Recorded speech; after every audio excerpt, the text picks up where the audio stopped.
Organized by Women for Change, who are demanding that South Africa should declare gender-based violence a national disaster. And honestly, if this is not a national disaster, I don't know what is. Let me give you the reality, because these numbers don't whisper, they scream. A woman is being murdered every 3 hours. Nearly 130 rapes were reported per day last year. Femicide is 5 times higher than the global average. 5 times. 5. Yeah, South African women are not living in a country. They're surviving in a threat simulation. So tonight, before we joke, before we analyze, before we laugh at the insanity of politics and society, we stand with every woman who stayed home. We stand with every woman who couldn't stay home because life still demands rent and reality. We stand with every victim whose story couldn't make the news. Now, of course, governments only act when something becomes national disaster. Load shedding, national disaster. Electricity tariffs, national disaster. Bafana losing on penalties, national disaster. But women being killed every 3 hours? Oh, we will get to it after tea break. Some African officials act like declaring gender-based violence a national disaster is the same as asking them to donate a kidney. Yeah, they're like, oh, but if we declare it a national disaster, we must do something about it. So we rather forming a committee to discuss disaster committees?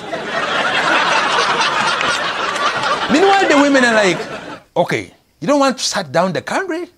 Okay, we will. And guess what? It worked. You know how serious it was? Even the men noticed. When the men walked outside today, the malls were empty, the workplaces were quiet, and the salons were closed. And for the first time, a South African man walked into the shop and said, why is there no line today?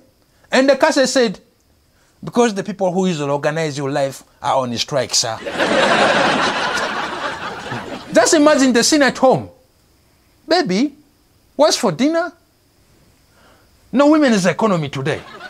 But I'm hungry. Then you go and declare national disaster, my guy. Yeah. Let me tell you something. Men today were forced to face 2 national threats at once. Gender-based violence and self-cooking.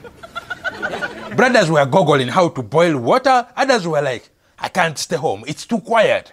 That's how Femicide report feels. Empty. Yeah, for once the silence actually taught something. Now, of course, South African politicians released the usual statement. We take gender-based violence seriously. Translation, we will tweet something and then return to meetings about stadium upgrade. Some even said we condemn the shutdown because it harms the economy. Oh yes, the same economy have been harming since 1994 suddenly matters when women stopped